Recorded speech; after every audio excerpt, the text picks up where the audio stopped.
अस्सलामुअलैकुम, मेरा नाम मोहम्मद नुमान है and I am second year medical student king and medical university. इसके अलावा जो मेरा एडमिशन जिस साल हुआ था उस साल मैंने MBBS के लिए अप्लाई किया था, वहाँ पर एडमिशन हो गया था अल्हम्दुलिल्लाह। उसके अलावा AMC रावलपिंडी, FMDC इनमें मेरा MBBS में दाखिला हुआ, FMDC में डेंटल में हुआ। उसके अलावा कंप्यूटर साइंस में मैंने PUC जो है प्यास और नस्ट का टेस्ट दिया जो होगा मैंने क्लियर किया। तो मैं आपको जो है थोड़ा एंटी टेस्ट के बारे में गाइडलाइन देना चाहता हूँ और बता दूँ इससे। तो गाइडेंस है ये कि जब आपकी सेकेंड ईयर शुरू होती है तो आपको जो है वो सबसे पहले करना चाहिए कि आपने देखना है कि आपने कौन कौन से टेस्ट देने हैं। मैं आपको जो सजेस्ट करूँगा वो ये है कि आप सारे टेस्ट दें, क्योंकि जितने आप टेस्ट देते हैं और जितने आप ये एंटी टेस्ट देते हैं उतनी आपकी जो है ना वो कॉग्निशन भी बढ़ती है और आपका ना इसका खौफ ख़त्म होता है। सही है। तो पहली जो मेरी एडवाइस है वो ये है कि बी कॉन्फिडेंट। ठीक है। जो ये टेस्ट वगैरह होते हैं ना इनके अंदर जो मेरी एक सेंस बनी हुई यही है कि जितना बंदा कॉन्फिडेंट होता है ना उतना वो अच्छा परफॉर्म कर पाता है। तो प्लीज़ बी कॉन्फिडेंट। अच्छा, अब कॉन्फिडेंस के लिए मैं आपको एक बात बताते हैं कि जो आपका ये टेस्ट है जब आप FSC तक जो है वो जो एग्ज़ाम देते हैं वो रिटर्न होते हैं, आपको लिखना पड़ता है, सारा रिकॉल करना पड़ता है, ख़ुद से लिखना पड़ता है, बड़ी मुश्किल भी होती है। ठीक है ना। अब इसके अंदर जो आपके लिए एक अच्छी चीज़ अभी है कि जो भी आपका पास सवाल होगा उसके पास आपके साथ 4 ऑप्शन होंगे। ठीक है। अब 4 ऑप्शन में से एक ऑप्शन सही है। ठीक, मतलब ये वो वाले हिसाब है जो हम कहते हैं कि चीटिंग करते हैं, एक दूसरे को कह देते हैं कि भाई ये हेडिंग बता दे बाकी मैं खुद लिख लूँगा। तो ये वो वाला हिसाब है कि मतलब आपके पास आंसर सामने है, बस आपने वो आंसर ढूंढना। ठीक है। और अभी सबके लिए ऐसा तो इसलिए इसमें ना थोड़ा मेरिट की वजह से और क्योंकि ज़्यादा लोग इसको आसानी मुश्किल और कंपटीशन की वजह से थोड़ा मुश्किल हो जाता है, वरना ये बेहतर और इजी चीज़ भी हो जाती है हमारी MCU में। ये उल्टा भी पड़ जाता है कि मतलब एक जैसी 4 ऑप्शंस लग रही होती हैं और वो सारा मसला सही। तो सबसे पहले आपने देखना है कि आपने कौन कौन से टेस्ट किए अप्लाई करना। उन टेस्ट की आपने डेट्स देखनी है और टाइमलेस देखनी है। अब डेट्स ज़्यादातर टेस्ट की ये होती है कि मतलब रजिस्ट्रेशन की डेट आएगी उसके बाद टेस्ट की डेट आएगी। अब रजिस्ट्रेशन जब आप करेंगे तो आपको डॉक्यूमेंट चाहिए होते हैं, वो बेसिक से डॉक्यूमेंट्स होते हैं आपका CNIC बुक वगैरह का CNIC वगैरह और इस तरह की चीज़ें। ठीक है ना। उसके अंदर स्पेसिफाइड चीज़ें चाहिए होती हैं, जैसे आपका जो है स्मार्ट कार्ड बनवाना पड़ता है उन लोगों को जो 18 साल से कम के हैं और जो 18 साल अबव हैं उनको जो है वो अपना CNIC बनवाना पड़ता है। तो आपने सबसे पहले टेस्ट डेट्स और चीज़ें देख लेनी है कि आपने किस किस चीज़ में अप्लाई करना है। सही है। इसके अलावा मैं आपको इस चीज़ के ऊपर भी करूँगा कि अगर आप अपने सेकेंड ईयर में या भी आप अपना MCAT देने से पहले भी तैयारी करें तो ये प्लीज़ सोच लें कि आपने करना क्या। अगर आप बिल्कुल पैशनेट हैं मेडिकल के बारे में तो प्लीज़ गो फॉर इट। अगर आप इतने पैशनेट नहीं हैं या फिर आपको जो है वो सेकंड थॉट्स पे आ रहे हैं फिर भी चले जाएं। पर अगर आपको मेडिकल नहीं पसंद ना तो प्लीज़ इसमें ना जाए, क्योंकि अगर कोई बंदा जिसको मेडिकल नहीं पसंद वो इसमें आता है तो उसके लिए भी मुश्किल होती है, बाद में उसके पेशेंट्स वगैरह के लिए भी जो है थोड़ा इश्यूज़ होते हैं ऑल दैट स्टफ। ठीक है। तो अपना डिसीजन एक दफ़ा अच्छी तरह ले लें और अगर आपने डिसीजन ले लिया कि हाँ जी आपने मेडिकल करना है तो फिर अपनी जो बाकी सारी चीज़ें ना उनको छोड़ के मतलब बाकी हर स्पेशलिटी को छोड़ के फिर एक ही फोकस बनाना है कि जी मैंने मेडिकल में ही जाना।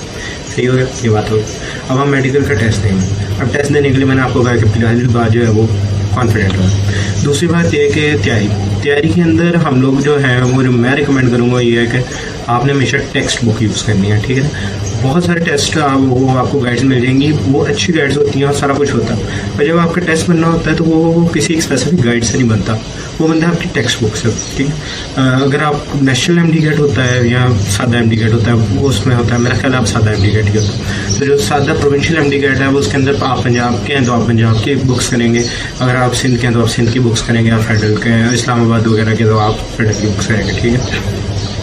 नेशनल था जो तो नेशनल में सब करना पड़ता था, वो एक थोड़ा सा डिफरेंट था, फिर वो हो गया ख़त्म। अच्छा, उसके बाद जो है वो आपकी जो एक चीज़ आपने करनी है वो ये है कि आपने एक तो टेस्ट के लिए सारा सिलेबस वगैरह करना, सिलेबस मार्क करना अच्छी तरह और सिलेबस को देखना। ठीक है ना। तो सिलेबस मार्क करने का क्या मतलब है कि जो मार्क सिलेबस है जो उन्होंने चीज़ें बता दी हैं आपने वो बेहतरीन से कर देनी है। जो उसके अलावा हैं वो अगर आपको आती हैं तो वेल एंड गुड, आपने एक रेट दे दी, कॉन्सेप्ट बना लिया, बात करें। अगर आपको नहीं आती तो वो इतना इशू नहीं है उसका, आप उसके ऊपर टाइम ना ज़ाया करें। जो सिलेबस की चीज़ है ना उसको आपने कवर करना चाहिए। तीसरी बात, आपने कॉन्सेप्ट्स को बहुत अच्छा क्लियर करना, मतलब आपके कॉन्सेप्ट्स क्रिस्टल क्लियर होने चाहिए। उसके लिए आपने टेक्स्ट बुक यूज़ करनी है। टेक्स्ट बुक से आपको समझ आ जाए, ठीक है, टीचर्स को यूज़ करें। यूट्यूब वगैरह रिसोर्सेज भरे पड़े हैं, खान अकेडमी है, आपके पास फिजिक्स वाला है, आपके पास हर तरह के जो है वो रिसोर्सेज अवेलेबल है। आपने बस अपना वो टॉपिक लिख दें यूट्यूब पे, गूगल पे, आपको जो है उसके ऊपर हज़ारों रिसोर्सेज मिल जाते हैं। आप किसी से भी अपना कॉन्सेप्ट शेयर कर सकते हैं। आप पर्सनल लेवल पे जाना चाहते हैं, किसी बंदे से आप पूछ सकते हैं ईजीली, ठीक है। तो अपने कॉन्सेप्ट्स क्लियर करें और प्रैक्टिस एमसीक्यूज़ पे उसके बाद जाए। मतलब एक दफ़ा कॉन्सेप्ट क्लियर हो गया, अब आपने उसकी प्रैक्टिस करनी है। जब आप प्रैक्टिस करेंगे तो वो आपका रिकॉल होता है, उससे आपकी जो है वो अंडरस्टैंडिंग दोबारा बढ़ती है और वो ज़्यादा अच्छा में रह जाता है। तो आपने जो है सबसे पहले कॉन्सेप्ट क्लियर किया, फिर उसको जब वो कॉन्सेप्ट अभी दिमाग में फ्रेश है तभी रिवाइज़ कर लिया। रिवाइज़ कैसे करना है, उसको दोबारा नहीं पढ़ना, अब उसका एमसीक्यू करना है। सही हो गया। अब जब उसके एमसीक्यू सही हो जाए ना तो बस वो कॉन्सेप्ट हो गया क्लियर, बात खत्म। अगर उसके एमसीक्यू गलत हो गया तो फिर उसके और एमसीक्यू करते रहना। कॉन्सेप्ट को एक दफ़ा देखना, फिर एमसीक्यू करना, कॉन्सेप्ट को फिर देखना, फिर एमसीक्यू करना, जब तक वो एमसीक्यू वो सही नहीं होने लग जाता। और जब वो सही हो जाए तो बस फिर वो कॉन्सेप्ट क्लियर हो गया, उसको ख़त्म करना है। फिर जो है वो ये नहीं करना कि उसके हज़ार एमसीक्यू करते रहें, ये करते रहें, वो जो है वो आपका फिर टाइम का ज़्यादा होगा, क्योंकि इतना टाइम नहीं होता आपके पास। सही हो गया। आपने बहुत ख्याल करना है, कोई डेट मिस ना हो और ये सारी चीज़ें कॉन्फिडेंट रहना है। उसके अलावा ये जो है कि आपने डिफरेंट टेस्ट होते हैं। आप डिफरेंट टेस्ट कौन से, हमारे पास MCAT है UHS का, हमारे पास आखान का टेस्ट है, हमारे पास जो है वो आर्मी का जो मेडिकल कैडेट का टेस्ट होता है, उसके बाद हमारे पास नम्स का टेस्ट होता है। उसके अलावा एज जो है वो प्री मेडिकल स्टूडेंट्स आप बिजनेस में अप्लाई कर सकते हैं, आप फिजिक्स केमिस्ट्री में अप्लाई कर सकते हैं, आप मेडिकल इंजीनियरिंग में अप्लाई कर सकते हैं। तो वो डिफरेंट टेस्ट होते हैं, वो आप देख लें आपने कौन सा देना है। मैं तो रिकमेंड करता हूँ सारे ने नर्स के भी टेस्ट दें, बल्कि मैं तो कहता हूँ नर्स का टेस्ट देने जाएँ। इस्लामाबाद भी देना है अगर जो इस्लामाबाद से बाहर रहते हैं, और एक अच्छा जो है वो एक्सपीरियंस रहता है अगर आप कर सकते हैं, क्योंकि नर्स का टेस्ट जो है वो सेकेंड ईयर के दौरान 4 दफ़ा आएगा, नर्स 4 दफ़ा टेस्ट देता है, तो आप दे सकते हैं। अच्छा, उसके अलावा ये कि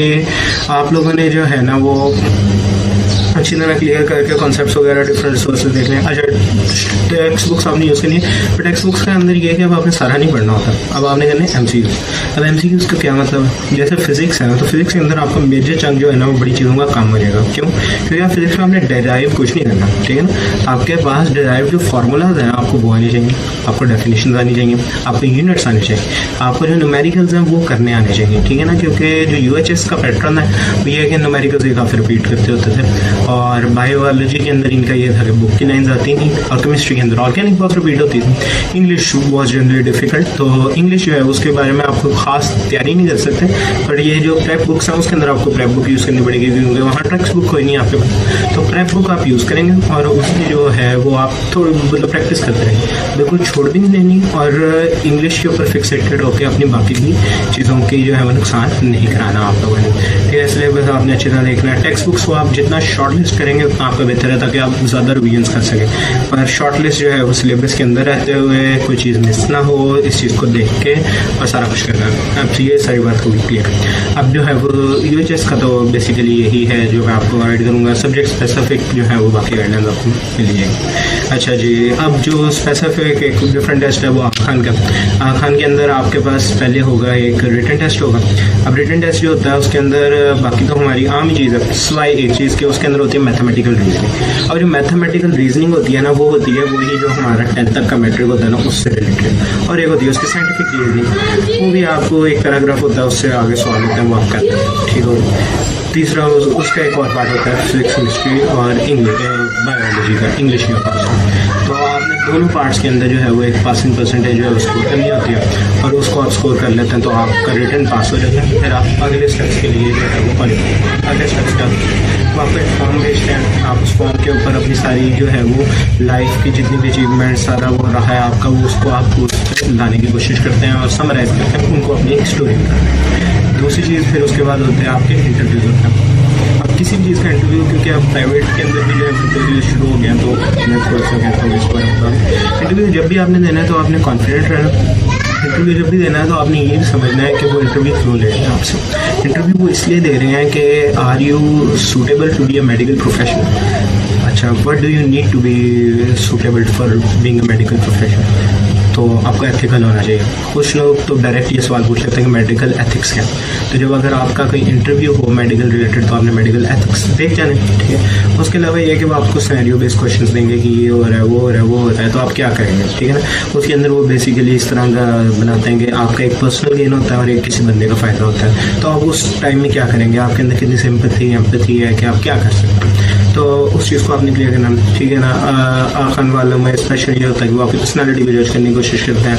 वो देखते हैं कि are you suitable for their environment, कि वहाँ पे आपको है तो आप जो है वो लड़कियों के साथ जो है वो अच्छी तरह इंगेज करके जो है वो as class fellows as acquaintances अच्छी तरह आप जो है मैनेज कर सकते हैं। आपको कोई इतना बड़ा हिंड्रेंस ना हो, फिर वो एक दूसरे शहर में तो आप किस तरह उसको लेके चलेंगे, ये सारी चीज़ें आ जाती हैं, ठीक हो गया। उसके अलावा कोई ऐसा चिंता नहीं। अच्छा, जो आपका एडमिशन की बात है, एडमिशन की बात ये है कि अल्लाह खैर करे, मैं तो कहता सबका एडमिशन हो जाए, पर ऐसा पॉसिबल नहीं है, ठीक है ना। तो एक स्पेसिफिक नंबर है, उन्हीं लोगों का एडमिशन होना होता है, और ये सारी जो है वो लक और अल्लाह की बात होती है। मतलब मेहनत बहुत लोग करते हैं, पर हर किसी का एडमिशन नहीं होता। इंशाल्लाह आप लोगों का एडमिशन हो जाएगा।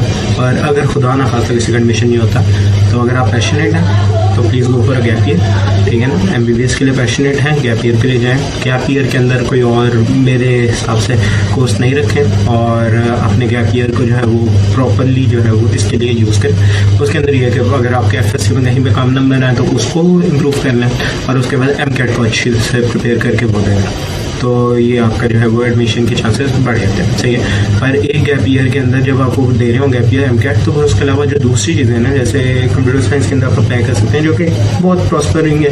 उससे बेहतर डेटा साइंस है, उसके बाद हमारे पास जो है वो बायोमेडिकल इंजीनियरिंग है और जेनेटिक्स की हैं, काफ़ी चीज़ें हैं। तो आप फिर उनमें अप्लाई करें, ठीक है ना। फिर उसके बाद आप साल लगाया करें, मतलब एक साल जो है वो काफ़ी। तो अगर आप ये कर लेते हैं तो मेरा ख्याल है उसके बाद आपको और कोई ज़रूरत नहीं। और अगर आपने कुछ और पूछना हो तो बता दीजिएगा।